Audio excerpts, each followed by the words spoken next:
Voy a contarte de una manera muy breve y muy simple qué es la neurociencia y tres aprendizajes o tres hallazgos clave para entender mejor nuestro cerebro. La neurociencia es el estudio, la ciencia que tiene que ver con cómo funciona nuestro cerebro, desde qué partes y qué función tiene en cada lugar de nuestro cerebro, a toda la química, los neurotransmisores y a los diferentes mecanismos que tiene nuestro cerebro para funcionar como lo hace, ¿no? Es una ciencia que, como dicen los estudiosos y los expertos en neurociencia, aunque sí es verdad que estamos aprendiendo y sabemos mucho más hoy que hace unas cuantas décadas o años de cómo funciona el cerebro, todavía nos queda mucho por aprender sobre este gran músculo, ¿no? El primero de ellos es las neuronas espejo. ¿Qué son las neuronas espejo y por qué son importantes? Las neuronas espejo es un tipo de neuronas que yo siempre digo es como un Bluetooth. Tenemos un móvil, un celular que tiene un Bluetooth y el Bluetooth permite conectar con los otros móviles o celulares. Pues es el Bluetooth que tenemos con el que nacemos de nacimiento. Y es lo que nos permite resonar con el estado emocional de la otra persona. Las neuronas espejo fueron descubiertas por casualidad por un científico italiano que en un laboratorio estaba estudiando los cerebros de unos macacos y de repente se dio cuenta que había un compañero, un colega científico que entra a la habitación comiendo y este macaco, este mono, al mirar al científico, se dio cuenta el científico que se le encendieron las mismas partes en el cerebro que se le encienden al mono cuando está comiendo de verdad. Entonces se empezó a cuestionar, ostras, ¿cómo es que se le encienden las mismas partes en el cerebro de este monito si estuviera comiendo, si no está comiendo? Y se dio cuenta que simplemente por resonar con otra persona que estaba comiendo, pues se despertaban esas áreas en su cerebro. Esto tiene un impacto grandísimo porque esto lo que nos hace reflexionar es que nuestras emociones son muy contagiosas. Y lo que yo te invito a reflexionar, ¿qué emociones son las que estás contagiando tú a todo el entorno con el que te relacionas?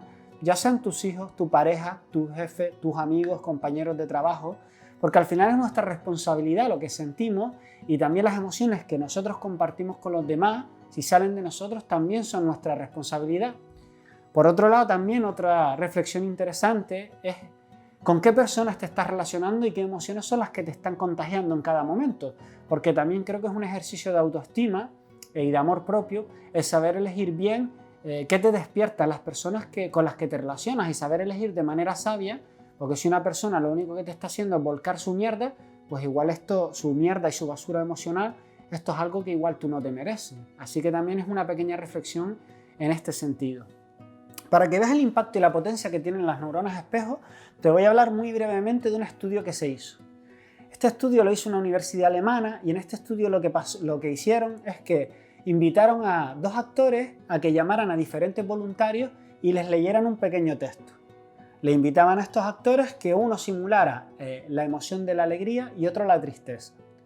¿Qué halló? Y fíjate que lo que te estoy diciendo es que estos actores estaban simulando de manera falsa cómo simular tristeza uno y otro alegría. Pues lo que se dieron cuenta y los resultados de este estudio es que aquellas personas que ciertamente por teléfono habían escuchado a este actor simulando tristeza contándoles un pequeño relato, una pequeña historia, pues después de este relato se sentían más tristes. Y de la misma manera, aquellas personas voluntarias que habían escuchado al actor que estaba simulando la alegría se sentían más alegres después de haber escuchado a este actor que simulaba la alegría. Bien, el segundo hallazgo, y creo que esto es de los más interesantes, ¿no?, es el de la neuroplasticidad.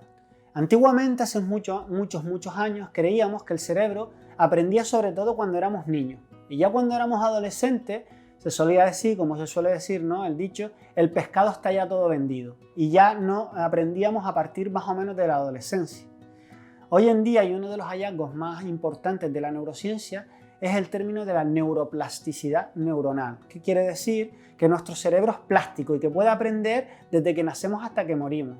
Si bien es verdad, y esto es lo que intuíamos, pero antes lo veíamos un poco diferente, que en la niñez y en la adolescencia, por temas evolutivos y de supervivencia, estos periodos críticos que se llaman son muchos más grandes. Es decir, que nuestro cerebro es más esponja, está más capacitado para aprender cuando somos pequeñitos y cuando somos adolescentes. Se dan estos dos periodos críticos. Pero podemos aprender durante toda la vida. A mí me encanta la metáfora del esquiador, para entender cómo funciona nuestro cerebro, porque es a través de crear conexiones y de repetición, repetición, cómo vamos creando nuevas conexiones neuronales y estas se van fortaleciendo en nuevos aprendizajes.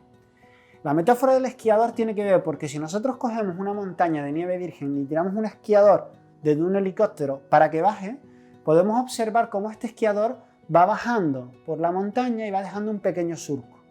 Entonces cada vez que tenemos un aprendizaje nuevo es como si tiráramos otra vez el esquiador por ese surco.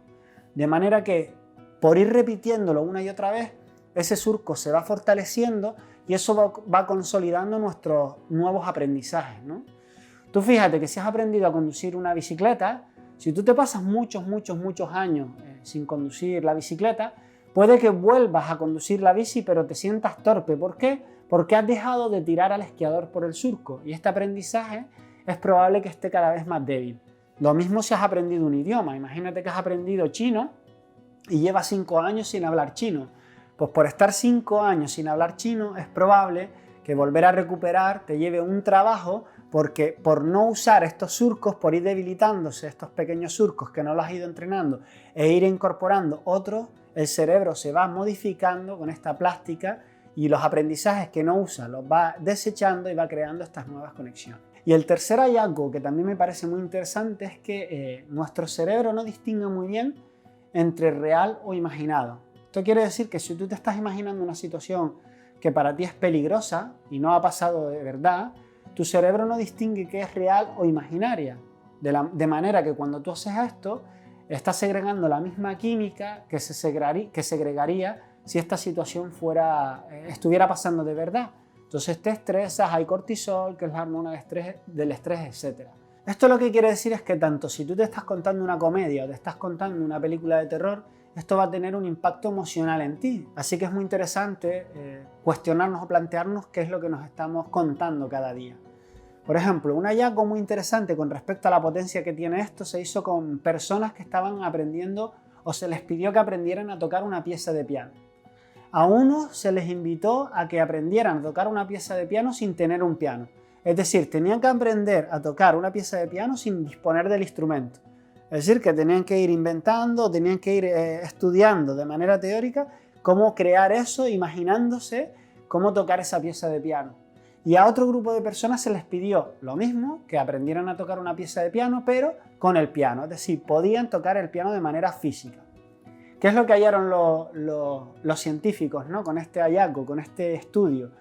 Que ciertamente las personas que habían estudiado tanto con partituras y con un piano como los que no, habían progresado. Es decir, que el hecho simple de imaginarse a las personas que estaban tocando el piano y que estaban aprendiendo la melodía, tuvo cambios en su cerebro e hizo que tuvieran impacto y que aprendieran. Así que es muy interesante esta reflexión y este hallazgo, porque lo que nos contamos, poco importa que sea muy verdad o muy mentira, está teniendo impacto en nuestro interior. Y ya para terminar este vídeo, te invito a que si te ha gustado, pues lo compartas en redes, a que te suscribas al canal y que le des a la campanilla para que estés al tanto de nuevos vídeos. Chao, chao.